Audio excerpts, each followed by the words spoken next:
Meu nome é Samir Ferreira dos Santos, sou bacharel e licenciado em Ciências Sociais pela UFRB, né? Atualmente sou estudante do mestrado em Ciências Sociais, também pela UFRB, né? do programa de pós-graduação em Ciências Sociais. Essa minha pesquisa é uma pesquisa em andamento, né? Ela se chama Atuações e Articulações das Organizações Pesqueiras no sul da Bahia, frente aos impactos socioambientais causados pelo derramamento de óleo e as estratégias de resiliência e recuperação. Essa pesquisa ela tem como orientadora doutora Suzana Maia, né? E é isso. O interesse por essa pesquisa, ela parte da existência de um projeto mais amplo, né, em parceria entre a UFRB, a UFBA, a Unilab, que conta com o financiamento da CAPES no edital Entre Mares de 2019, né, que propõe, né, analisar os impactos socioeconômicos do derramamento de óleo em comunidades pesqueiras sul da Bahia, né, buscando compreender os fatores que determinam os riscos de desastres ambientais, assim como a capacidade de prevenção e construção de estratégias de resiliência e recuperação. Uma leitura dos desastres, né, e conflitos socioambientais na contemporaneidade impõe a necessidade de investigar um leque de situações que indicam capacidade de prevenção e construção de estratégias de resiliência das comunidades afetadas.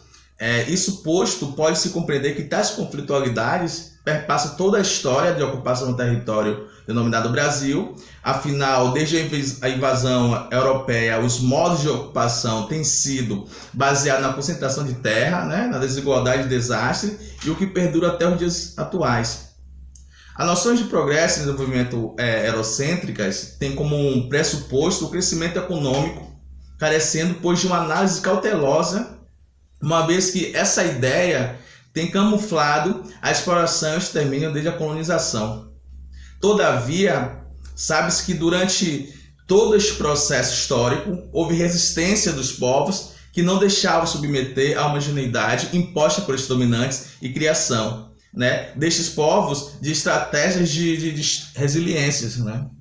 Historicamente, a região sul da Bahia tem sido palco de lutas e reivindicações enquanto formas de resistências por meio de organizações coletivas contra o conjunto de justiças sociais. Entre os grupos injustiçados e marginalizados tem os negros, indígenas, quilombolas, pescadores, etc. Então criou-se estratégia, esses grupos criaram-se estratégia de enfrentamento, organizando-se coletivamente em movimentos sociais. Por meio de alianças com os outros grupos, estabeleceram redes de movimentos sociais, o que possibilitou maior visibilidade, às lutas e mobilizações em torno das problemáticas enfrentadas. Desse modo, lançaram-se as bases para a criação de espaços organizacionais, de trocas simbólicas, materiais, entre esses sujeitos políticos, né? O cenário de desastres, conflitos e impactos socioambientais em comunidades tradicionais no sul da Bahia apresenta um conjunto variado de problemáticas, né? Desde especulação imobiliária, destino de resíduos sólidos a céu aberto e monocultura de eucalipto para fins industriais, né? E até pela carcinicultura e derramamento do óleo. Diante do exposto, espera-se que esta pesquisa auxilie a problematizar o modelo de desenvolvimento dominante a partir das posições assumidas historicamente por diferentes setores da sociedade. Nessa perspectiva, considera-se indispensável refletir sobre as ações realizadas pelas organizações comunitárias, pescadores e pescadoras existentes no sul da Bahia, em torno de projetos territoriais que assegurem, o direito a um ambiente ecologicamente equilibrado, combate à desigualdade socioeconômica e de fomento ao desenvolvimento local. Emerge, pois, a necessidade de fortalecimento de projetos de proteção jurídica e garantia da soberania sociocultural dos pescadores e pescadores da região sul da Bahia. O presente estudo ele tem como objetivos investigar os impactos socioambientais econômicos causados pelo derramamento de óleo na comunidade pesqueira do sul da Bahia e também compreender como se dão as estratégias de enfrentamento e mobilização de redes de movimentos sociais em torno dos pescadores do sul da Bahia, em busca por justiça ambiental e por construção de estratégias de resiliência, prevenção e recuperação. Nesse sentido, o presente estudo intenta compreender como os pescadores e pescadoras do sul da Bahia, de forma coletiva e comunitária, desenvolvem mobilizações em torno de pautas emancipatórias. 2. Quais estratégias de luta e de resiliência dos pescadores e pescadoras, do sul da Bahia frente ao desastre e aos impactos socioambientais e econômicos causados pelo derramamento do óleo em seus territórios.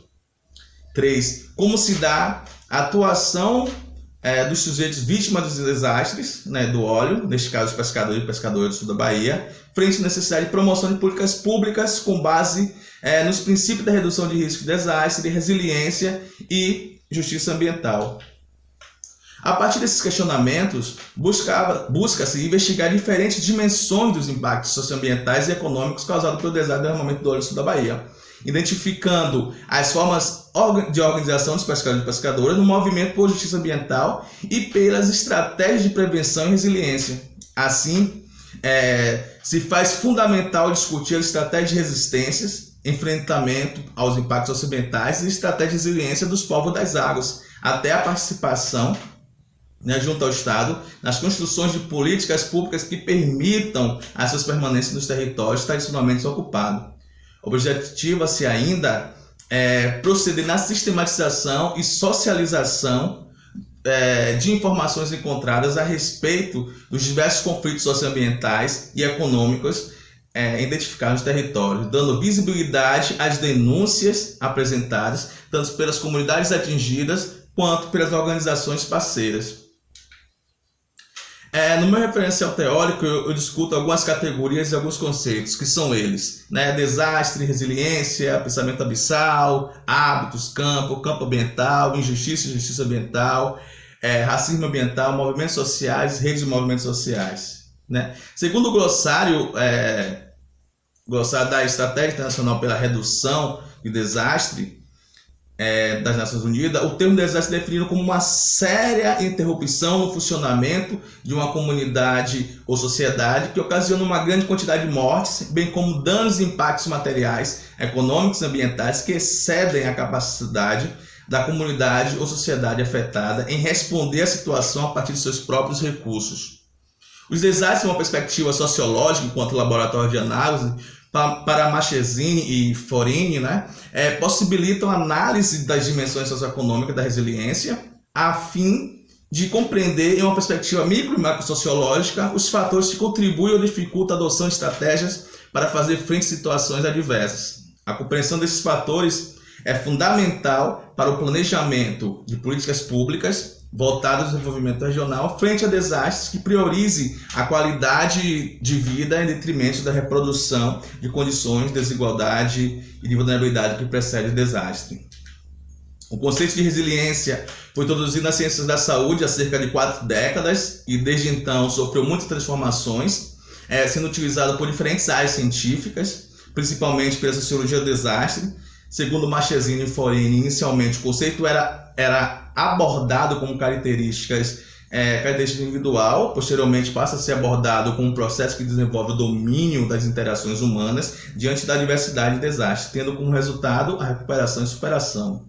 O pensamento abissal, que é outra categoria que eu utilizo, ela subsiste estruturalmente no pensamento moderno ocidental e permanece constitutivas das relações políticas e culturais excludentes, mantida no sistema mundial contemporâneo. A injustiça social global estaria, portanto, estritamente associada à injustiça cognitiva global, de modo que a luta por justiça social global requer a construção de pensamento pós-abissal. Sendo o pensamento abissal que produz a inexistência de algumas populações, fazendo com que estas não existam nem como relevantes e nem como compreensíveis.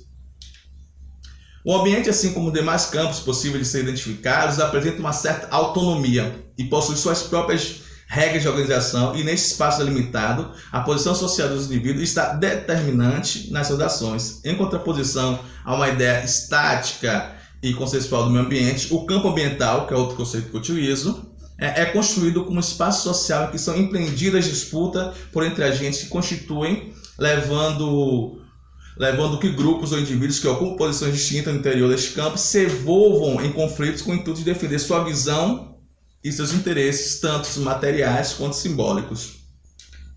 O conceito de racismo ambiental tem seu principal foco na injustiça racial e na evidência de que grupos racializados sofrem desproporcionalmente os custos sociais de maneira geral, né?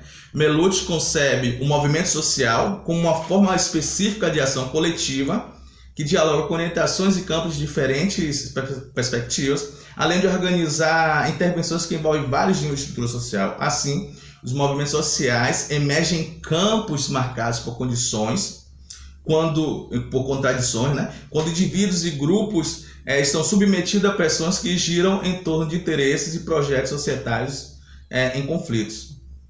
Ainda segundo o Melucci, as redes de movimentos sociais são espaços onde os grupos partilham suas experiências de movimentos e partilham identidades com organizações formais e informais que estabelecem relações com outros grupos e indivíduos a uma área de participação mais ampliada. Busca-se aplicar, né, uma pesquisa qualitativa, né, especificamente a etnografia, em diálogo com a investigação e ação participativa. Pois esses métodos nos ajudam a compreender elementos da relação política, metodológica e estratégica das articulações construídas pelos pescadores e pescadoras em frente aos impactos socioambientais e econômicos causados pelo derramamento, né, de óleo. Com centralidade à prática da evolução sistemática do conhecimento construído junto aos sujeitos, trabalhando na construção de uma ciência autônoma e de um paradigma alternativo no qual é percebida e entendida a partir de seu interior, da sua regionalidade, da sua realidade social. Esse processo traz uma dupla hermenêutica, pois ao mesmo tempo em que procura valorizar e sistematizar os saberes populares, o faz sem negligenciar o conhecimento científico. No que tange os procedimentos, além de observação participante, a fim de possibilitar maior inserção nas práticas e vivências de resistência dessas comunidades tradicionais, serão realizadas entrevistas semi-estruturadas individuais e coletivas com sujeitos locais, o diário de campo, identificação e acompanhamento das lideranças, análise do site da própria articulação, né, que é do MPP, da organização local e de outras organizações que pesquisam nessa área temática, análise das lives organizadas pelo MPP, pelas lideranças, pela campanha Mar de Luta e pelas instituições parceiras, leituras e análises de manifestos e movimentos da campanha Mar de Luta, sistematizar os dados coletados de forma descritiva e explicativa, ampla pesquisa bibliográfica e realização de um mapeamento qualitativo e tipificação dos conflitos socioambientais, sendo os campos etnográficos constituídos de reuniões e atividades em conjunto, né, como mobilizações, ocupações, caminhadas, seminários, marchas, etc. Considerações finais. No final de agosto de 2019, manchas de óleo começaram a ser detectadas no litoral nordeste do Brasil, atingindo os 9 estados do Nordeste e mais 2 do Sudeste do país, né? Espírito Santo e Rio de Janeiro. E alcançou cerca de 1.000 localidades, afetando o modo de vida de aproximadamente 500 mil pescadores e pescadoras artesanais, responsáveis pela produção de mais de 60% da produção de pescado que chega à mesa de 1 milhão de famílias da região. Foram 5.000 toneladas de petróleo retiradas das praias, corais, rios e mangues apenas entre os meses de outubro e dezembro de 2019, estando outra parte inestimável submersa ou presente na forma das micropartículas no ambiente litorâneo. Diante desse fato, né, é que a campanha Mar de Luta, composta pelos movimentos sociais, de pescadores e pescadoras artesanais, organizações ligadas à temática de direitos humanos e socioambientais, cobra os poderes públicos, federais, estaduais e municipais, respostas por meio de ações capazes de reduzir e enfrentar os efeitos desse crime ambiental sobre o ambiente e as comunidades pesqueiras artesanais que tiveram seus dramas socioeconômicos oriundos do petróleo agravados ainda mais pela pandemia do novo coronavírus. Participam da organização da campanha Mar de Luta o Conselho Pastoral dos Pescadores, o Movimento dos Pescadores e Pescadoras Artesanais, o MPP, Rede Mangue de Mar e Núcleo de Estudos Humanidades, Comissão Nacional para Fortalecimento das Reservas Extrativistas dos Povos Extrativistas Costeiros, Marinho, o CONFREM, Articulação Nacional dos Pescadores, ANP, Mares e Rio, Mares e Rios, né, da Universidade Federal Pernambuco, e Coletivo de Comunicação Intervozes. E por aqui termino a minha apresentação. Obrigado.